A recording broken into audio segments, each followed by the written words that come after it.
అదేవిధంగా ఎక్కడ education system అంతా కొలాప్స్ అయింది. ఎవరికైతే పేదవాళ్ళకి సంబంధించినటువంటి డిపార్ట్మెంట్లు చేయవలసినటువంటి అవసరాలు ఉన్నాయో అవన్నీ కూడా పూర్తిగా కుంటుపడ్డాయి.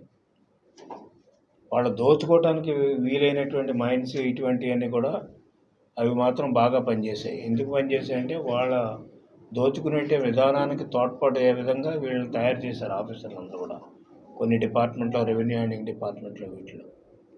దీనివల్ల అంటే మొత్తం రెవెన్యూ అంతా దెబ్బతినే పరిస్థితికి వచ్చింది. అంచేత ముందు మనకి అభివృద్ధి కావాలన్నా, సంక్షేమం కావాలన్నప్పుడు కూడా వ్యవస్థలు బాగుపడాలి. వ్యవస్థలతో పాటు మనకు ఆర్థిక వ్యవస్థ బాగుపడాలి. ఈనాడు ఎకనామిక్ క్రైసిస్ ఉంది, ఫైనాన్షియల్ క్రైసిస్ ఉంది. రాష్ట్రానికి ఆదాయం లేకుండా చేశారు, అప్పులు పాలు చేశారు. అంచేత అప్పులు పాలు చేసినటువంటిది ఇప్పుడు అప్పులు ఏ విధంగా కంట్రోల్ చేసుకోవాలి, భవిష్యత్తులో ఎంతవరకు అవసరం ఉంటుంది అప్పు తెచ్చుకోవడం, ఇవన్నీ కూడా ఎగ్జామిన్ చేయవలసినటువంటి అవసరం ఉంటుంది డీటెయిల్డ్గా. అదేవిధంగా ఫైనాన్షియల్ సిస్టమ్ అంతా కొలాప్స్ అయింది.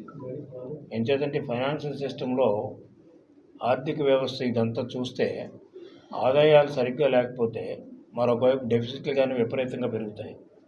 డెఫిసిట్లు పెరిగినప్పటికీ కూడా మనం అప్పులు పాలైపోతాం. ఆ విధంగానే జగన్మోహన్ రెడ్డి ప్రభుత్వం గత 5 ఏళ్లలో చేశారు. అదేవిధంగా మీకు చూస్తే డెఫిసిట్ విపరీతంగా పెరగడమే కాకుండా ప్రైవేటు వ్యక్తులు లబ్ధి పొందారు. ఈ 5 సంవత్సరాల్లో అధికారంలో ఉన్నటువంటి వ్యక్తులు లబ్ధి పొందారు, ప్రభుత్వం లబ్ధి పొందలేదు.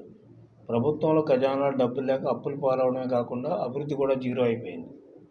సంక్షేమ కార్యక్రమాలు ఒక పెద్ద మెస్గా తయారు చేశారు. సంక్షేమ కార్యక్రమాల పేరుతోటి బటన్ నొక్కడమే తప్ప పేదరికం ఎక్కడ నిర్మూలన కాలేదు. పేదరికం నిర్మూలన పూర్తిగా కాలేదు, కానీ అసమానతలు విపరీతంగా పెరిగాయి. దీనికి జగన్మోహన్ రెడ్డి ప్రభుత్వం 5 సంవత్సరాలు ప్రధానమైనటువంటి బాధ్యత వహించవలసినటువంటి అవసరం ఉంటుంది. ఇప్పుడున్నటువంటి ప్రభుత్వం ముందు చాలా సమస్యలు ఉన్నాయి. ఈ సమస్యలు క్రైసిస్లు ఎక్కువ ఉన్నాయి. ఎంచేతంటే ఏది చూసినప్పుడు కూడా క్రైసిస్లో ఉంది. అంచేత ఏంటంటే ఇప్పుడు ఒక గుడ్ గవర్నెన్స్ ఇచ్చేటువంటి బాధ్యత ఈ ప్రభుత్వానికి ఉందో ఆ విధంగానే ఇవ్వడానికి ఈ ప్రభుత్వం కూడా ప్రయత్నం చేస్తున్నారు. అంచేత గుడ్ గవర్నెన్స్ ఎప్పుడైతే వచ్చిందో మీకు పరిపాలన మంచి సుపరిపాలన వస్తే, ఎందుచేతంటే ఒక కమిటెడ్ నాయకత్వం వచ్చింది. ఇప్పుడు దోచుకునే నాయకత్వం పోయి కమిటెడ్ నాయకత్వం వచ్చింది. ఈనాడు పవన్ కళ్యాణ్ గారు ఆయన చెప్పినటువంటి స్టేట్మెంట్లు కానీ, కూటమి ఇచ్చినటువంటి మేనిఫెస్టో కానీ, చంద్రబాబు నాయుడు గారు అనుభవం ఉన్నటువంటి నాయకులని వీళ్ళలో, అదేవిధంగా పైనుంచి మోదీ గారి సహాయంతో ఈనాడు రాష్ట్రాన్ని అన్ని రంగాల్లో అభివృద్ధి చేసుకోవడానికి ఉండేటువంటి అవకాశాలు, రాష్ట్రం దివాళా తీసినటువంటి రాష్ట్రం నుంచి మళ్ళీ సర్ప్లస్ రాష్ట్రంగా తయారు చేసుకోవడానికి మనకు అవకాశాలు ఉన్నాయి. ఆ విధంగా ఈ ప్రభుత్వం పనిచేస్తుంది, పనిచేయాలని కూడా సూచిస్తూ సెలవు తీసుకుంటాం. For more videos like this, subscribe Big TV channel.